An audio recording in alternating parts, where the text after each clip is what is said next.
Before there were coins, before there were banks, before anyone had printed a single paper bill, human beings were already living with debt. A farmer borrowed grain to plant his field. A merchant received goods and promised to pay after returning from a distant city. A family accepted food during a hard winter and agreed to repay it after the next harvest. None of them needed a coin to make the agreement real. All they needed was a promise, a witness, and the belief that tomorrow would somehow produce enough to repay today. That is what debt really is. It is not simply money that has not yet been paid. It is a claim on the future. And for thousands of years, that claim has built cities, funded wars, launched ships, created empires, bought homes, educated millions, and destroyed entire families.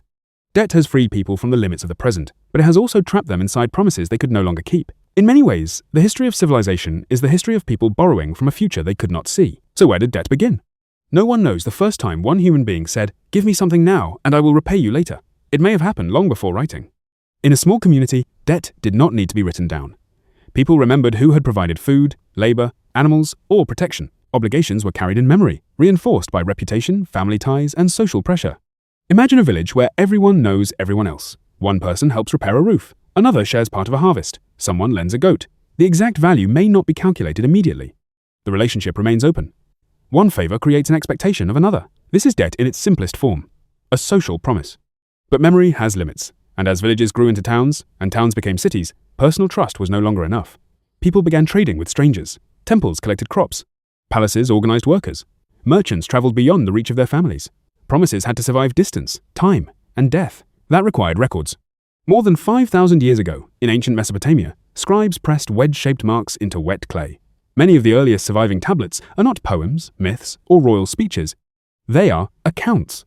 They record deliveries, wages, rents, taxes, loans, and obligations. Some tablets describe loans of barley, others record silver. They identify the lender, the borrower, the amount, and the date of repayment. A seal or witness could confirm the agreement. Once the clay dried, a promise about the future became a physical object. The world had created an IOU that could outlive the memory of everyone involved. Why did people borrow? Often, because agriculture is a business built on waiting, seeds must be planted months before a crop can be harvested. Workers must eat before the grain is ready. Taxes or rents may be due even when the fields are empty. A farmer who lacked seed could borrow it, plant it, and repay the lender after harvest. When the weather was good, this could work. The debt connected 2 points in time. It moved resources from the future into the present. But the future is never guaranteed. A drought could ruin the crop. Floods could destroy a field. Disease could kill livestock. War could prevent farmers from returning to their land. The borrower still owed what had been promised, even if nature had erased the means of repayment. And debt could grow. If a loan carried interest, the amount owed after harvest was larger than the amount borrowed before planting. If the harvest failed again, the borrower might take another loan to repay the first. Land could be pledged. Family members could be required to work for the creditor. In the worst cases, debt could turn freedom itself into collateral. This created a problem for ancient rulers. A kingdom depended on farmers to produce food, pay taxes, serve in armies, and maintain public works. But when too many people lost their land or entered debt servitude, the state weakened. Fields were abandoned, families fled, soldiers disappeared from the population. Wealth and power collected in fewer hands. The problem was not merely that individual borrowers had made bad decisions, the entire society could become unstable. Ancient Mesopotamian rulers developed a dramatic solution. At certain moments, especially when a new king took power, they could proclaim a release of personal debts. Records were cancelled. People held for debt could be freed. Land or family members taken as security might be restored. This was not necessarily the cancellation of every commercial obligation. The aim was often to relieve the kinds of debts that threatened the survival of ordinary households and the stability of the kingdom. The famous Babylonian king Hammurabi is remembered for his legal code, but his world also understood that a debt contract could not always be separated from disaster. Some laws protected borrowers when crops failed because of storms or drought. Hammurabi and other rulers issued debt relief decrees during their reigns. The idea was simple but revolutionary. A promise mattered, but society mattered too. Debt could organize the economy.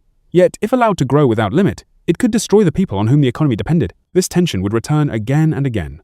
In ancient Greece, debt became one of the forces dividing rich and poor. In Athens, struggling farmers could pledge their land, their labor, and in some cases, their own personal freedom. Failure to repay could mean dependence, displacement, or enslavement. By the early 6th century BCE, the pressure had become dangerous. Athens turned to a lawgiver named Solon. His reforms became known as the shaking off of burdens. The exact details are still debated, but the central meaning is clear. Solon cancelled important debts, removed the threat of enslavement for debt, and tried to restore a political community that was being pulled apart by its creditors and debtors. He did not eliminate inequality. He did not end lending. But he recognized something governments would repeatedly learn. When private debt becomes a public crisis, the state is eventually forced to choose who will bear the loss: the lender, the borrower, or everyone else. Rome inherited and expanded a world of credit. Wealthy Romans lent money, merchants financed trade, landowners borrowed against property, political careers could require enormous spending, and ambitious elites frequently depended on loans. Debt was everywhere, even when coins were scarce. In the year 33 CE, during the reign of Emperor Tiberius, Rome experienced a severe credit crisis. The enforcement of old financial rules pushed lenders to call in loans and seek cash. Property owners rushed to sell land, prices fell, credit disappeared. Borrowers who seemed wealthy on paper suddenly could not repay. The pattern would look familiar 2,000 years later: falling asset prices, frightened lenders, forced sales, and a shortage of liquidity. Tiberius intervened by making a large pool of money available for interest-free loans secured by land. The purpose was to stop the spiral and restore confidence. It was an ancient bailout. Rome showed that debt crises are rarely just about the original loan. They are about networks. One person's debt is another person's asset. A promise to pay may be counted as wealth by the lender. If the borrower fails, the lender loses. If many borrowers fail at once, institutions fail. And when institutions fail, people who never signed the original loans can still suffer. After the fall of the Western Roman Empire, debt did not disappear. But in medieval Europe, lending at interest became morally and legally complicated. Christian authorities condemned usury, a word that could refer broadly to profit from lending, and later came to mean excessive or abusive interest. The moral argument was powerful. Money, unlike a field or an animal, did not appear to produce anything by itself. To demand more money merely because time had passed could be seen as charging for time, which belonged to God. Yet kings still needed money, merchants still needed credit, farmers still faced bad harvests. Trade across long distances required someone to finance goods before they were sold. So finance adapted. Contracts were designed to share risk. Partnerships divided profits. Merchants used bills of exchange, allowing a payment in one city and repayment in another, often in a different currency. Fees, exchange rates, and commercial arrangements could perform functions similar to interest, without always being described as a simple loan. Debt became more sophisticated because the economy demanded it. In medieval England, even a piece of wood could represent a financial obligation. A tally stick was marked with notches, showing an amount, and then split lengthwise. The two pieces fit together uniquely. One party kept one half, and the other party kept the matching half. The system made fraud more difficult. It also transformed an invisible promise into a transferable object. Some government tallies represented taxes paid. Others represented money owed by the crown. A person holding a royal promise could sometimes transfer it to someone else. The debt of the state began to circulate. This is one of the deepest ideas in financial history. A debt can become money. To the borrower, it is an obligation. To the lender, it is an asset. If other people trust that asset, it can be traded. A promise created in one transaction can begin moving through the economy as if it were wealth itself. The same principle would later power banks, bonds, mortgages, and modern financial markets. During the Renaissance, European banking families expanded these techniques.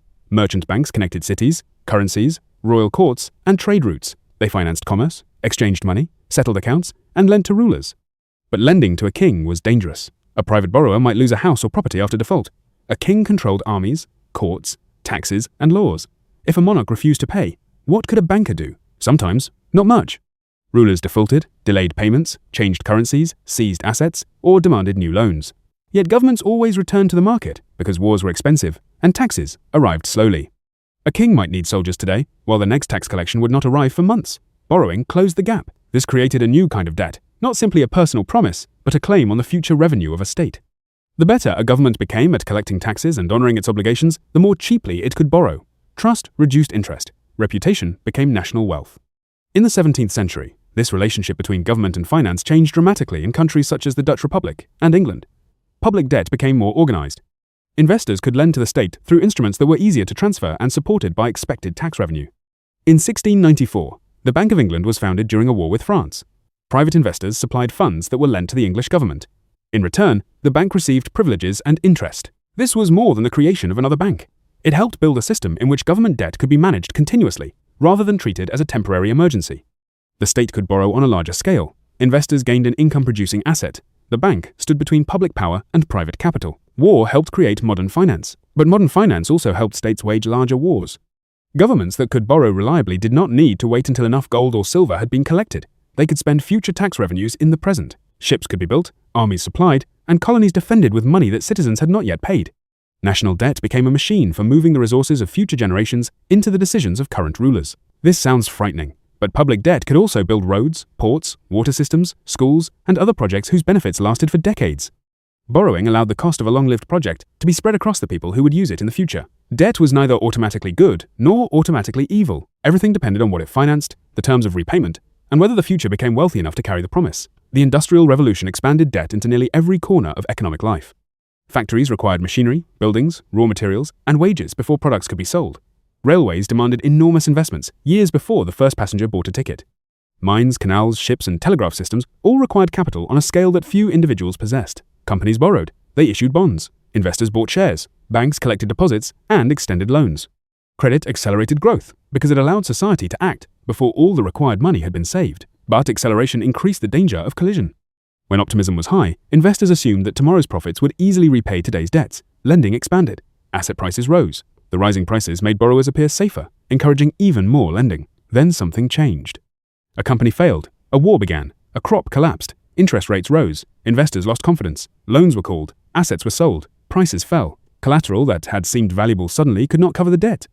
The cycle of boom and crisis became one of the defining patterns of modern capitalism. Debt could create real wealth by financing productive activity, but it could also create the illusion of wealth when rising prices were supported mainly by more borrowing. The 19th century connected the world through debt. European investors financed railways in the Americas, mines in Africa, plantations in Asia, and governments across the globe. Bonds allowed money to cross borders without the investor ever seeing the country, project, or people being financed. This global flow of capital built infrastructure, but it also became a tool of control. When governments could not repay foreign creditors, powerful states sometimes imposed financial supervision, seized customs revenues, or used military pressure. Debt could reach across a border more quietly than an army, then open the door for the army to follow. Colonial systems also imposed obligations on populations who had little influence over how borrowed money was spent. A loan signed by rulers or colonial authorities could become a burden carried by ordinary people through taxes for decades. Here, debt revealed its political nature. A contract may look neutral. It may contain numbers, dates, and signatures, but the power of the parties is rarely equal. The borrower may need food, land, medicine, or protection immediately. The lender may be able to wait. The legal system may protect one side more strongly than the other. To understand debt, you must always ask two questions. Who receives the benefit, and who is forced to carry the risk? In the 20th century, personal debt moved from the margins of life to the center of mass consumption. For much of history, many households bought only what they could afford immediately or relied on informal credit from local sellers. But industrial production created large quantities of expensive goods: sewing machines, furniture, automobiles, refrigerators, radios, and later televisions. Businesses wanted more customers. Customers wanted products before they had saved the full price. Installment credit offered the solution. Take the product home today. Pay a portion now. Repay the rest over time. This changed the relationship between wages and consumption. A household no longer needed to wait years to enjoy a product. Future income could be spent immediately. The modern consumer was increasingly surrounded by monthly payments. A home could be financed with a mortgage, a car with an auto loan, appliances through installment plans, education through student loans, emergencies through personal credit, daily purchases through cards. Debt stopped being an exceptional event. It became a normal method of living. Credit cards pushed the transformation even further. Early charge cards generally required the balance to be paid in full, but revolving credit allowed customers to carry unpaid balances from one month to the next while paying interest. In the 1950s, American banks began issuing cards more widely. In 1958, Bank of America launched Bank AmeriCard, the network that would eventually become Visa. A small piece of plastic separated the pleasure of buying from the pain of paying. That delay was psychologically powerful. Cash disappears from the hand. A card returns immediately to the wallet. The cost becomes a number to be faced later. For lenders, millions of small household debts created an enormous stream of future payments. For consumers, credit created flexibility, convenience, and access. It could help a family survive a crisis or purchase something essential. But it could also hide the true price of a purchase. Interest turns time into money. The longer repayment takes, the more the past consumes the future. Then lending became increasingly automated. For centuries, credit depended on personal knowledge. A village lender knew the borrower's family. A merchant knew another merchant's reputation. A banker studied a customer's business. Modern economies needed a faster method. Credit bureaus collected information about borrowing and repayment. Statistical models transformed financial behavior into scores. In the United States, a 3-digit number could influence whether someone received a mortgage, a car loan, an apartment, an insurance rate, or a credit card. Debt now produced a second identity. Your financial past became data. Late payments, balances, account histories, and defaults could follow you for years. The promise was no longer remembered by neighbors or carved into clay. It was stored in databases and evaluated by algorithms. The ancient clay tablet had become a digital profile. At the same time, banks and financial markets learned to transform loans into tradable securities. A mortgage begins as a simple relationship. A lender gives a household money to buy a home. The household promises to repay over many years, and the home secures the loan. But the lender does not always keep that mortgage. Thousands of mortgages can be grouped together. The expected monthly payments can be turned into financial products and sold to investors. Risk can be divided, rated, insured, and traded across the world. This system can provide more money for home lending, but it can also create distance between the person who makes the loan and the person who ultimately carries the risk. That distance became dangerous in the years before 2008. In the United States, housing prices had risen for years. Mortgage lending expanded, including loans to borrowers with weak credit or limited ability to repay. Financial institutions packaged mortgages into securities. Rating systems and complex models made many of these products appear safer than they were. The system depended on several beliefs: that housing prices would continue to rise, that defaults would remain manageable, and that risk had been spread so widely that no single failure could bring down the network. But spreading risk is not the same as removing it. When housing prices fell and borrowers began defaulting, mortgage-linked assets lost value. Institutions no longer knew which balance sheets were safe. Lending froze. Major firms failed or required rescue. Governments and central banks intervened on a massive scale. A crisis that began with household mortgages became a global financial disaster. Once again, private promises had become a public emergency. And once again, society faced the oldest question in the history of debt: who should absorb the loss? Borrowers lost homes and jobs. Investors lost money. Governments protected parts of the financial system to prevent a deeper collapse. Public debt increased as states responded to recession and rescued institutions. The obligations did not vanish. They moved. That may be the most important rule of debt. When a debt is cancelled, defaulted on, inflated away, restructured, or rescued, the loss usually goes somewhere. The burden may shift from borrower to bank, from bank to government, from government to taxpayers, from one generation to another, or from creditors to anyone holding a currency that loses value. Debt is a promise, but every promise contains a distribution of risk. Today, debt exists at every level of society. Households borrow against future wages. Companies borrow against future profits. Cities borrow against future taxes. Governments borrow against the productive capacity of entire nations.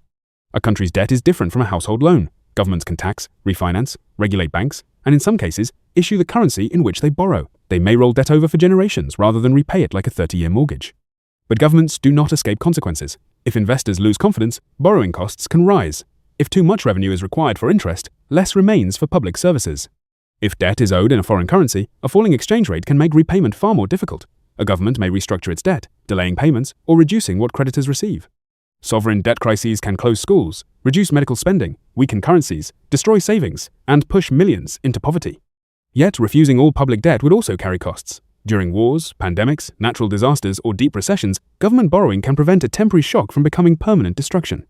It can finance recovery when tax revenue is falling and people need help most. The true danger is not the existence of debt. It is the belief that the future will always be large enough to pay for every promise made in the present. Because the future has no voice when the contract is signed, debt remains one of humanity's most powerful inventions because it allows cooperation across time. A young person can receive an education before earning a professional salary. A family can live in a home before saving its full price. An entrepreneur can build a company before the first customer arrives. A government can construct infrastructure that serves people not yet born. Without debt, many of these things would happen slowly, or never. But every loan brings the future into the room and gives it a bill. Sometimes the future is richer. The education raises income. The business succeeds. The bridge increases trade. Repayment becomes easier than expected. Sometimes the future is poorer. Illness strikes. Jobs disappear. Projects fail. Wars begin. Prices rise. Interest compounds. The debt that once created opportunity becomes a wall, blocking every escape. This is why civilizations have never treated debt as a purely mathematical issue. Debt is also moral, legal, political, and emotional. Religions have warned against exploiting desperate borrowers. Governments have limited interest rates, created bankruptcy laws, rescued banks, protected certain assets, and cancelled selected debts. Societies have argued about whether repayment is a sacred obligation, or whether mercy is necessary when circumstances collapse. Both ideas contain truth. A financial system cannot function if promises mean nothing. Lending disappears when repayment becomes optional. But a society cannot remain stable if every failed promise produces permanent exclusion, servitude, or ruin. The history of debt is the search for a boundary between responsibility and forgiveness. Ancient kings broke clay tablets. Solon shook off burdens in Athens. Roman emperors injected money into frozen credit markets. Medieval merchants redesigned contracts.